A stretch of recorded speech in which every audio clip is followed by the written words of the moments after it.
Thank you. আচ্ছা আসো, ওনারা প্রত্যেক বছর আসে মাইলস্টোন। মাইলস্টোন মানে কি সাইকেলের বা বাইক নিয়ে পুরো পৃথিবী ঘুরে। তো ওনারা এসছে, ওনাদের জন্য একটা তাড়াতাড়িও। কতজন আছে তোমরা? 12 জন। তো তোমাদের দুজনকে বা যারা ড্রেস পরা আছে চলে আসো। যারা ড্রেস পরা আছে, ওনাদেরকে আমরা একটু সম্মানিত করি। হ্যাঁ, তোমরা খুশি তো? অখুশি হবে না তো? আর যারা ড্রেস পরা আছে ওনাদেরকে গামছা আর মেহমানদেরকে সম্মানিত করে দাও। আচ্ছা তোমরা কে বলবে 2 মিনিটের জন্য?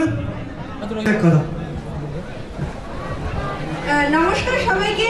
আমরা আরামবাগ মাইলস্টোন, বুঝতেই পারছেন নতুন মাইল ফলো করার জন্যই পথে বাইক নিয়ে আমাদের অভিযান শুরু। আজকে আপনারা যারা এই রক্তদান শিবিরে এসেছেন দিলদার আমন্ত্রণে, আপনাদের সকলকে অসংখ্য ধন্যবাদ। দিলদা প্রত্যেকটা অনুষ্ঠানেই আমাদেরকে আমন্ত্রণ জানান, সেই জায়গায় টিম মাইলস্টোন কিন্তু দিলদার কাছে অত্যন্ত কৃতজ্ঞ। তাই সবার কাছে অনুরোধ করবো মাইলস্টোনের তরফ থেকে, আমি সৌমিতা, দিলদার জন্য একটা জোরে করতালি হয়ে যাক, সবাই মিলে একটু জোরে করতালি।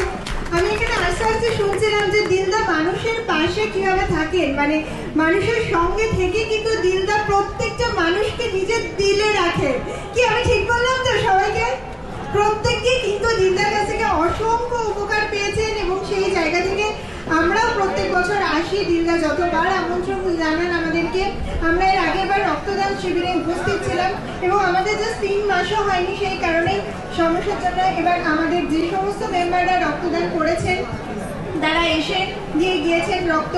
বৃষ্টির জন্য আমাদের একটুখানি আসতে দেরি হলো, তারপরও এই যে প্রচণ্ড বৃষ্টিকে উপেক্ষা করে আপনারা বিভিন্ন জায়গা থেকে এসেছেন, আপনাদের সকলকে অসংখ্য ধন্যবাদ। আমরা পথে বাইক নিয়ে ঘুরে বেড়াই, তো সেই জায়গায় দাঁড়িয়ে আমাদের বেশ কয়েকটা সেফটি অ্যান্ড সিকিউরিটির কথা মাথায় রাখতে হয়। আপনারা যারা এখানে বাইক রাইড করেন বা প্রত্যেক দিন নানান কাজের জন্য বাইক চালান, তাদের সকলের উদ্দেশ্যে একটা কথা বলবো যে কোনো পরিস্থিতিতেই কিন্তু ট্রাফিক সিগন্যাল একেবারেই ভাঙবেন না। সব সময় যারা ট্রাফিক পুলিশ রয়েছেন তাদের সঙ্গে কিন্তু কোঅপারেট করবে। তারাও আমাদের বন্ধু, তারা কিন্তু ঝড় জল বৃষ্টি মাথায় নিয়ে কিন্তু প্রত্যেক দিন একইভাবে কাজ করে যাচ্ছে, তাই তাদের সঙ্গে সবসময় সহযোগিতা করবেন। আর আমাদের মূল মন্ত্র সেটা হচ্ছে safe drive and safe life.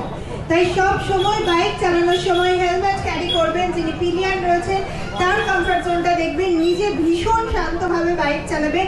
আর যে যে কথাগুলো বললাম সেগুলো কিন্তু বাইক চালানোর ক্ষেত্রে বা সাইকেল বা 4 চাকা যেটাই আপনারা চালান না কেন, সেই 4 হুইলার চালানোর ক্ষেত্রেও কিন্তু সব সময় মাথায় রাখবেন। আপনারা আজকে এসেছেন, স্যার যেরকম বারবার করে বলছিলেন দিলদা যে কেউ কিন্তু না খেয়ে যাবেন না। আর যারা আজকে এই রক্তদান শিবিরে এসে রক্তদান করলেন তাদেরকে টিম মাইলস্টোনের তরফ থেকে অসংখ্য শুভেচ্ছা, অসংখ্য ভালোবাসা। আমরা সবাই জানি রক্তদান মানে কিন্তু জীবনদান। আমার আপনার রক্তেই কিন্তু আরও একজন মানুষ প্রাণ ফিরে পাবে। তো এই কথাটা মাথায় রেখে যারা এখনো পর্যন্ত কাছাকাছি রয়েছেন কিন্তু রক্তদান করতে কুণ্ঠাবোধ করছেন, তাদের সকলের উদ্দেশ্যে বলবো কোনো রকম কুণ্ঠাবোধ করবেন না, সকলে আসুন, রক্তদান করুন। আগামী ভবিষ্যতের দিকে কিন্তু আমরা যাতে আরো সুন্দরভাবে এগিয়ে যেতে পারি সেই চেষ্টা কিন্তু আমাদের সকলকে করতে হবে। টিম মাইলস্টোনের তরফ থেকে আপনাদের সকলকে ধন্যবাদ। সকলে খুব ভালো থাকুন। Thank you. মহান কর্মকাণ্ড চলছে, সেই কর্মকাণ্ডের সামান্য কিছু অংশ আমরা যদি টিম দিলখানের হাতে তুলে দিতে পারি তার জন্য আমরা অসংখ্য কৃতজ্ঞ থাকবো। স্যারের হাতে একটি সামান্য চেক তুলে একদম টিম মাইলস্টোন কিন্তু হ্যান্ডসাম হয়ে গেছে, একটা চেক তুলে দিল একেবারে দিলদার এই কর্মযোগে সাপোর্ট করবার জন্য। রক্তদান জীবনদান, রক্তদান মহৎদান। এই মুহূর্তে আমরা মাইলস্টোনের প্রত্যেক ইয়াং জেনারেশনকে বরণ করে দিচ্ছি। ইয়াং টিম মানে এনার্জেটিক টিম। আর স্বামীজি বলেছে যুব সমাজ এগিয়ে থাকলে কিন্তু সমাজ এগিয়ে থাকবে। আরও একবার মাইলস্টোনের প্রত্যেকে হেলমেট পরে বাইকে এসেছে। Thank you.